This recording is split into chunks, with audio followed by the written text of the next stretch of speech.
Jalur pendakian. Pendakian terus dilanjutkan. Mereka menggunakan jalur pendakian 2, yang katanya paling mudah. Ada pos pendakian, tetapi kosong tanpa seorang pun penjaga. Hanya suara hewan invertebrata yang mengisi kesunyian di tempat yang sangat sejuk oleh kerindangan pepohonan tinggi. Kok posnya kosong? Ya.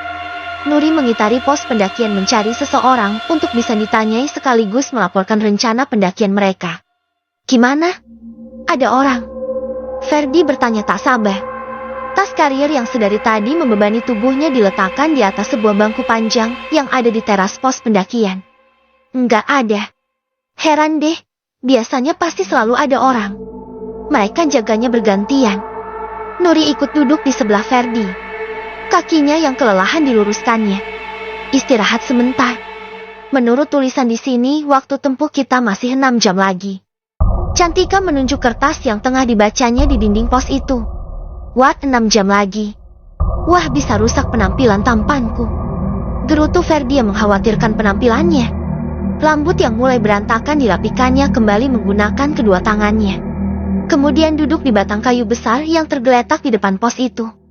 Kita buat catatan lalu ditinggal di sini. Siapa tahu sebentar lagi akan ada yang datang.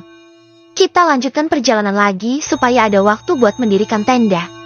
Cantika menulis serangkaian informasi tentang mereka dan meletakkan kertas itu di atas bangku. Agar tidak terbang tertiup, Cantika menindihnya menggunakan sebuah batu berukuran sebesar kepalan tangannya. Let's go. Semangat. Seru Nando penuh semangat. Dia melangkah mendahului keempat temannya. Let's go. Kawan-kawannya ikut bersorak saling membakar semangat. Mereka pun mengikuti langkah Nando melanjutkan perjalanan agar segera tiba di puncak gunung yang dituju. Sebelum melangkah, Zaki sempat melihat ada kelebatan seseorang di belakang pos, dan bulu kuduknya tiba-tiba meremang. Namun setelah melihat lagi tidak ada siapapun di sana. Zaki mengusap tengkuk dan kedua lengannya guna mengusir rasa tidak jelas yang tengah dia rasakan. Aneh, kata Nuri, tadi nggak ada orang. Terus itu siapa? Zaki bicara sendiri, lalu ikut melangkah di belakang keempat sahabatnya. Kamu ngomong apa? Sak? Tanya Nuri yang berada tepat di depan Zaki. Oh, nggak ngomong apa-apa kok. Ayo lanjut lagi. Berhenti terus, tar kita kemalaman di jalan lagi. Zaki sedikit mendorong tubuh Nuri agar lekas kembali melangkah. Nuri mengangkat kedua bahunya tak peduli. Sementara Zaki sudah merasa tidak nyaman seperti ada seseorang yang mengikuti langkah mereka. Berkali-kali melihat ke belakang. Namun tidak ada siapa-siapa. Jalur sudah mulai memasuki medan yang cukup sulit. Perlahan tapi pasti hutan perawan telah dijamahi. Sesekali harus saling bantu agar bisa melewati rintangan dengan lebih mudah. Nando, gendong. Cantika merajuk manja sembari menggandeng tangan Nando dengan mesra. Kebiasaan ini sudah berlangsung lama karena keakraban sejak masih anak-anak. Keduanya pernah bertetangga sebelum Nando pindah kompleks perumahan. Kalau kamu gak berat udah aku gendong, kan? Sayangnya bisa patah pinggangku kalau nekat. Guraunya yang disambut cubitan di pinggang dan wajah cemberut yang menggemaskan di mata pria tampan itu. Kamu keki? Ya.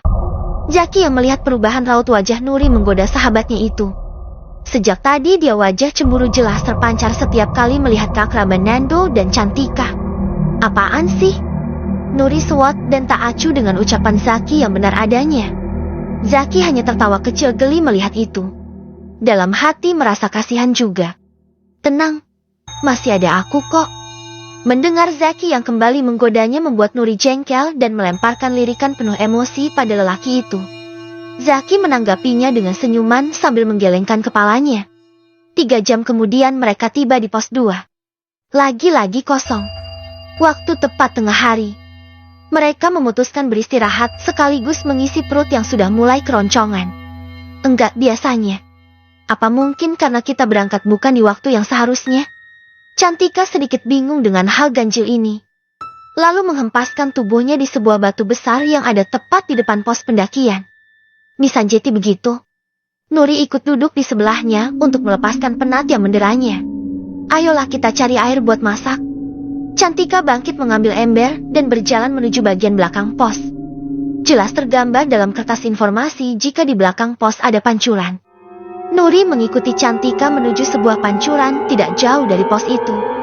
Cantika mengambil air sementara Nuri membasuh muka dan menggunakan pembalut. Sial, aku malah dapat. Ujar Nuri usai menggunakan perlengkapan khusus wanita itu. Tubuhnya bergetar. Dadanya pun berdebar. Jemarinya diremas-remas dan terasa dingin. Bibir tipisnya digigit hingga tampak memutih. Sejak kapan? Napa nggak bilang? Cantika menatap sahabatnya. Dia cukup kesal sudah sejauh ini baru mengatakan hal penting yang menjadi larangan pendakian gunung bagi setiap wanita. Barusan ini, Nuri menjawab lesu. Tapi kok kamu udah siap pembalut? Cantika sedikit menaruh curiga pada Nuri yang seakan memang telah haid sejak dari sebelum keberangkatan. Haidku nggak pernah tepat waktu. Ini aja udah telat dari sebulan lalu. Aku bawa buat berjaga-jaga. Dan benar, malah keluar di saat kita di sini. Nuri memasang wajah cemberut, lalu berjongkok di dekat pancuran sambil menutup wajah dengan kedua telapak tangannya. Cantika mendesah berat. Ini sungguh ujian. Tak mungkin dia menyuruh sahabatnya itu untuk kembali pulang sementara perjalanan sudah sejauh ini. Membawanya serta hingga ke puncak juga bukan tanpa resiko. Sejauh ini yang dia tahu wanita haid dilarang mendaki gunung apapun itu. Kini malah mereka yang mengalami. Hati-hati buang bekasnya. Harusnya kamu pulang. Tapi ini udah jauh banget. Enggak mungkin kamu pulang sendirian. Aku ke atas perempuan sendiri juga enggak mungkin. Cantika memberikan saran. Akhirnya mau tak mau dia harus menerima kenyataan dan memutuskan membawa Nuri serta. Iya, maaf. Aku kan gak bisa atur jadwalnya. Nuri merasa bersalah. Bingung. Takut menjadi satu. Pantangan terbesar sudah dia langgar. Hanya harap-harap cemas agar semua baik-baik saja hingga mereka kembali pulang. Udahlah ayo. Terlanjur. Ujar Cantika seraya berjalan kembali bergabung dengan teman-teman mereka yang lain. Jangan marah dong, kan? Nuri meraih tangan sahabatnya berusaha agar tidak merajuk lagi. Enggak ada alasan aku marah. Nur, itu kan di luar kendalimu. Udah enggak usah dibahas lagi. Cantika menepuk pundak sahabatnya pelan agar lebih tenang dan tidak memikirkan hal itu terus. Matahari sudah sedikit condong. Sebelum melanjutkan perjalanan, Cantika melakukan hal yang sama seperti di pos 1. Gadis itu meninggalkan daftar informasi diri mereka pada selembar kertas yang ditindih batu. Setelah ini mungkin masih ada satu pos lagi. Cantika mengira-ngira sesuai pengalaman naik gunung di waktu yang telah lalu. Sepertinya ini pos terakhir. Enggak ada tulisan akan ada pos lagi. Nuri menjawab sambil mencari informasi tambahan pada dinding bangunan pos 2. Ya udah, yang penting kita udah ninggalin jejak di sini. Pasti nanti ada yang nemuin itu. Nando mengakhiri percakapan kedua gadis cantik itu. Tas karier digendongnya lagi, gegas melanjutkan perjalanan agar tidak kemalaman tiba di puncak gunung. Pria tua misterius. Semakin ke atas medan semakin berat. Vegetasi semakin rapat dan berukuran sangat besar. Jalan setapak yang mereka lintasi dipenuhi akar-akar pohon yang menyembul ke permukaan tanah. Cahaya matahari tak begitu terang tertutup rindangnya pepohonan. Hanya sedikit yang mampu menerobos masuk melewati celah dedaunan. Hal ini menjadikan udara menjadi sejuk dan lembab. Capek. Nuri berhenti sejenak mengambil napas. Begitu juga dengan yang lain. Napas mereka terengah-engah. Tanjakan yang tengah mereka lewati sangat curam. Bebatuan licin semakin mempersulit medan. Tanaman cukup liar. Lantaran sudah cukup lama tidak ada bekas dilalui manusia. Sesekali mereka harus menebas dahan-dahan perdu untuk membuka jalan. Duduk dulu. Akar-akar pohon dan batu-batu dijadikan tempat duduk. Medan ini cukup menantang. Ini adalah istirahat yang kesekian kalinya. Nuri melihat bayangan hitam mengintai mereka dari balik pohon besar. Bulu kuduknya meremang. Bayangan itu seakan mengikutinya sejak masih di bawah tadi. Kalian ngerasa ada yang ngikutin kita enggak? Nuri mencondongkan tubuhnya berbicara dengan sedikit berbisik. Enggak tuh. Jawab Nando yang juga satu suara dengan Ferdi dan Cantika. Aneh. Aku merasa kita diikuti sejak masih di pos 1 loh. Kamu, merasa enggak? Nuri mengalihkan pertanyaan pada Zaki yang seperti tengah memikirkan sesuatu. Iya, aku merasakan sejak dari pos 1 itu. Apa ada di antara kita yang melanggar pantangan? Zaki menatap mereka satu persatu dengan tatapan menyelidik. Nuri menunduk sebelum menjawab lirih penuh rasa khawatir dan takut. Aku dapat tamu bulanan. Baru tadi sebelum sampai di pos 2. Zaki menghela napas, lalu menjawab. Itu sungguh berbahaya buat kamu, Nur. Mungkin juga buat kita semua. Aku minta kita saling menjaga satu sama lain. Nggak mungkin kita minta Nuri turun sendirian. Atau lebih baik kita pulang aja mumpung masih setengah perjalanan. Oh, Nomor. Kita udah berjuang sejauh ini. Kita nggak mungkin ngalah cuma buat Nuri. Harusnya Nuri yang ngikuti kita karena dia kan sendirian. Nando menolak mentah-mentah usulan Zaki. Iya. Lagian ada apa sih dengan wanita haid naik gunung? Kayaknya biasa aja deh. Ferdi ikut memojokkan Nuri. Jelas berbahaya. Wanita haid itu dalam keadaan kotor dan darahnya disukai oleh. Cantika menghentikan ucapannya, lalu memutar pandangan ke sekeliling mereka. Oleh apa? Makhluk halus maksudmu? Tanya tanpa saringan dari Nando membuat yang lain melotot ke arahnya. Jaga bicaramu, Nando. Kita sekarang ada di tengah hutan. Enggak baik bicara sembarangan seperti itu. Zaki sungguh tak habis pikir dengan mulut Nando yang sering bicara asal. Udahlah, Saki. Enggak apa-apa. Asal aku nggak buang sembarangan dan nggak sendirian itu bukan masalah kok. Nuri menghentikan keinginan Zaki untuk membalas lebih banyak ucapan Nando yang dirasanya sangat egois. Dia takut, tetapi tak ada pilihan lain selain tetap melanjutkan perjalanan itu. Dari balik pohon besar tepat di belakang mereka sesosok hitam tengah mengintai dengan seringai yang seakan ingin menyergap satu persatu. Hanya tinggal menunggu waktu yang tepat. Lalu sosok itu pergi menjauh dari sana. Ayo kita lanjut jalan lagi. Cantika menggendong kembali tasnya, lalu bangkit untuk kembali berjalan. Baru beberapa puluh meter berjalan, datang seorang pria tua bertongkat kayu sederhana dari arah depan. Pria itu berhenti setelah dekat dengan rombongan mereka. Pakaiannya tidak cukup bagus, namun tidak juga terlalu jelek. Rambutnya panjang sepunggung dengan warna yang sudah tidak lagi hitam. Kulitnya sedikit lebih gelap dari mereka. Kakek dari mana? Zaki bertanya sopan pada lelaki tua itu. Si kakek tersenyum merespon, tetapi fokus pandangannya tidak pada mereka. Zaki menatap lebih dalam. Ternyata si kakek buta. Anehnya saat berjalan tadi berada di jalur yang benar tanpa halangan seolah memiliki pandangan yang normal. Saya datang tidak jauh dari sini. Di sini tempat tinggal saya. Kalian pulanglah wahai para anak muda.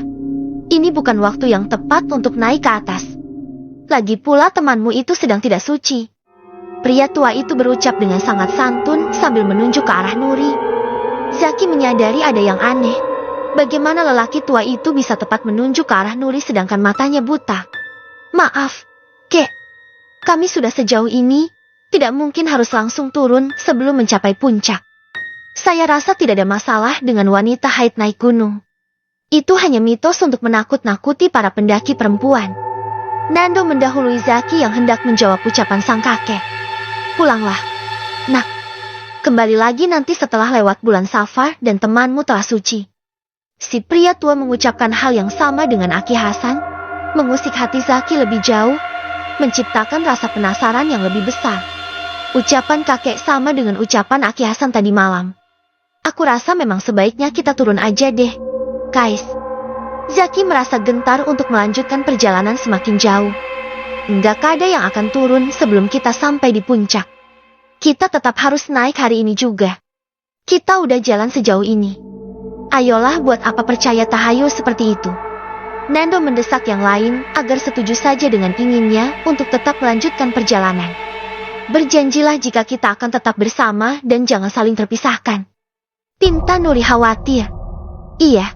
Aku janji bakal menjagamu. Jangan khawatir. Nando memastikan yang sedikit melegakan hati Nuri. Maaf, Kek. Teman-teman saya memilih untuk tetap naik. Saya tidak bisa meninggalkan mereka begitu saja. Kami permisi, Kek. Zaki menangkupkan kedua tangannya di depan dada seraya sedikit membungkukkan tubuhnya. Baik, berhati-hatilah selama berada di gunung ini. Dan buatmu, ambil ini untuk membantumu dalam situasi darurat. Si kakek memberikan sebuah cincin pada Zaki, yang langsung dikenakan atas permintaannya. Zaki menurut, teman-temannya saling pandang tak mengerti. Zaki pun hanya menurut saja tanpa banyak bicara. Jadilah lelaki yang pemberani dan tidak mudah menyerah. Jaga kepercayaan orang lain padamu. Tetapi jangan mudah kamu percaya dengan apa yang kamu lihat dan dengar. Apa yang terlihat dan terdengar belum tentu nyata adanya. Pesan sang kakek. Iya, kek. Zaki mengiyakan tanpa mengerti maksud ucapan sang kakek yang sebenarnya. Kami permisi, kek. Pria tua itu melepas kepergian mereka yang kian jauh meninggalkannya. Dia tak heran dengan keras kepalanya mereka yang tak bisa dicegah. Umur mereka masih muda, Jetty masih dipenuhi oleh semangat berpetualang yang membara. Wahai anak muda, andai kalian tahu apa yang akan kalian hadapi, niscaya kalian tidak akan pergi lebih jauh meski hanya satu langkah saja. Kakek itu berbicara sendiri sebelum kemudian menghilang dari pandangan Zaki yang menoleh ke belakang memastikan keadaan si kakek. Kakek itu kemana? Ya, kok nggak ada? Zaki terkejut. Baru beberapa langkah mereka pergi, tetapi si kakek telah menghilang. Padahal itu tidak mungkin lantaran sang kakek dalam keadaan buta. Suara Zaki membuat langkah yang lain spontan terhenti untuk ikut memastikan apa yang diucapkannya. Sedetik kemudian mereka saling pandang tak mengerti. Kakek itu sangat misterius. Bukankah dia buta? Apa dia salah satu penunggu gunung ini? Nyali Ferdi sedikit menciut. Aku rasa bukan. Tadi aku lihat kakinya napa di tanah kok. Sanggah Nando. Mungkin yang ini ilmunya lebih hebat, Jetty bisa napak di tanah. Buktinya dia jalan biasa aja tanpa kesusahan padahal buta. Ferdi menguatkan alibinya. Udahlah, nggak usah mikir yang aneh-aneh. Jetty lanjut nggak nih? Tanya Cantika tak peduli. Ayo. Sepasang mata hitam menatap dari kejauhan dengan seringai mengerikan. Sepasang mata berbeda dari yang mengintai mereka sebelumnya. Juga berbeda dari yang mengikuti mereka dari pos 1. Sepasang mata yang memandang mereka penuh permusuhan.